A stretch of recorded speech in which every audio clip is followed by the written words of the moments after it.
بسم اللہ الرحمن الرحیم۔ السلام علیکم ورحمۃ اللہ وبرکاتہ۔ اخوکم فی اللہ ابو یحییٰ نسیم اللہ مسعود، کتاب قصص للاطفال، اور یہ آج آخری سبق ہے جس کا عنوان ہے الاسد الظالم، ظالم شیر۔ تو یہ سبق تو ہم پڑھ لیں گے، لیکن اس کے بعد یہ کتاب مکمل ہو جائے گی، اور اس میں تقریباً 15-20 کہانیاں ہم پڑھ چکے ہیں، تو اسی پر اکتفا کرتے ہیں۔ آئندہ کے لیے آپ بتا دیں کہ کیا شروع کریں۔ تو الاسد الظالم، ظالم شیر۔ یحکیٰ فی قدیم الزمانے، پرانے زمانے میں حکایت کی جاتی ہے، انہ کان ہناک اسد، کہ وہاں ایک شیر تھا، قد طالت یدہ الظالمۃ اغلب حیوانات الغابہ، کہ جس کے ظالم ہاتھ لمبے ہو گئے تھے، دراز ہو گئے تھے جنگل کے اکثر حیوانات تک، ولم یسلم من بطشہ الا المقربون منہ، اور اس کی پکڑ سے نہیں بچے تھے سوائے ان کے کہ جو ان کے مقرب تھے، جو ان کے چمچے تھے وہ تو بچ جاتے تھے، باقی سب تک اس کا ہاتھ پہنچ چکا تھا۔ ومن یعمل تحت امرتہ، اور جو اس کی بادشاہت کے نیچے کام کرنے والے جانور تھے وہ بچ گئے تھے۔ لقد ذاع خبر جبروتہ کل انحاء الغابہ، اس کے ظلم و جبروت کی خبر پھیل چکی جنگل کے تمام اطراف میں۔ لقد ذاع، ذاع بمعنی پھیلنا، اس وجہ سے ریڈیو کو عربی میں مذیاع کہتے ہیں کہ اس کے ذریعے سے خبریں پلائی جاتی ہے۔ لقد ذاع خبر جبروتہ، اس کے جبروت کی، اس کے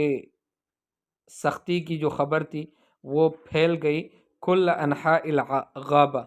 جنگل کے تمام اطراف تک۔ وصارت سمعتہ سیئۃ للغایہ، اور اس کا بدنامی ہوئی ایک حد تک، الی درجۃ ان ہناک حیوانات، اس حد تک کہ وہاں کچھ جانور ایسے بھی تھے، لم تعد تتحمل سماع صوتہ او حتی اسمہ، کہ وہ اب ایسے نہیں رہے کہ وہ برداشت کر لے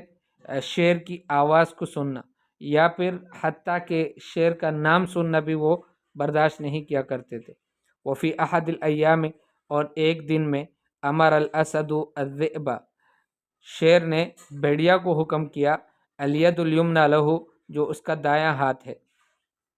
باحضار الغزالہ، حکم کیا کہ غزالے کو یعنی ہرن کو حاضر کر دو، لاتهامها بنشر اشاعات، اس پر تہمت لگائی گئی تھی کہ یہ خبریں پھیلاتا ہے، وتدبیر مؤامرات، اور وہ اسکیمیں بناتا ہے، سازشیں کرتا ہے، لقتلہ، شیر کو قتل کرنے کی، تو اس لیے اس پر یہ تہمت لگائی اور ہرن کو بلا لیا۔ وبمجرد ان سمعت الخبر، جو ہی اس نے خبر سن لیا، غزالے نے یعنی ہرن نے، طلبت المساعدۃ من باقی الحیوانات، اس نے فوراً مدد طلب کر لی باقی حیوانات سے، التی اجتمعت لدراست الموقف، کہ جو اس موقف کو، اس حالت کو جانچنے کے لیے جمع ہو گئے تھے، واتخاذ قرار حاسم، اور ایک مضبوط فیصلہ کرنے کے لیے۔ وحین جاء دور القرد، اب یہ میٹنگ چل رہا ہے، اس میٹنگ کے دوران جب باری آئی، وحین جاء دور القرد،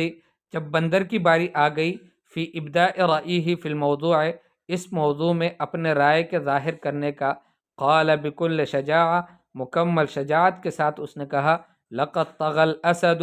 شیر نے تجاوز کر لیا ہے، ویجب التخلص منہ اليوم قبل الغد، اور اس سے خلاصی ضروری ہے آج کے دن کل سے پہلے۔ فالغزالة سوف یأکلها الاسد بذریعة من الذرائع، یہ جو ہرن ہے اس کو شیر کسی نہ کسی طریقے سے کھا لے گا، لذا اس وجہ سے سوف نضع السم فوق جسدها، ہم زہر لگا لیتے ہیں، رکھ لیتے ہیں اس کے جسم کے اوپر، حتی یلقى المصیر الذي يستحقه، تاکہ یہ شیر بھی اس مصیر تک، اس آخری انجام تک پہنچے جس کا وہ مستحق ہے، یعنی یہ مر جائے۔ وہکذا، اور اسی طرح سے، ضحت الغزالۃ بروحها، غزالہ نے، ہرن نے اپنی روح کی قربانی دے دی، وسلمت نفسها للاسد، اور خود کو تسلیم کرا دیا اس شیر کے، الذي قام باکلها، جو جس نے اس کو کھا لیا۔ وما ان انتہا من التہامها، اور جو ہی اس کو نگلنے سے فارغ ہوا، حتی سقط میتاً، حتیٰ کہ وہ گر پڑا مرا ہوا۔ فانتشر خبر موته، تو اس کے موت کی خبر پھیل گئی، فی جمیع ارجاء الغابہ، جنگل کے تمام اطراف میں۔ ففرحت معظم الحیوانات، تو بہت سارے حیوانات جو تھے وہ خوش ہوئے۔ واحتفلت بالنصر العظیم، اور اس بڑی کامیابی کے ملنے پر انہوں نے احتفال کیا، یعنی پروگرام منایا، جشن منایا۔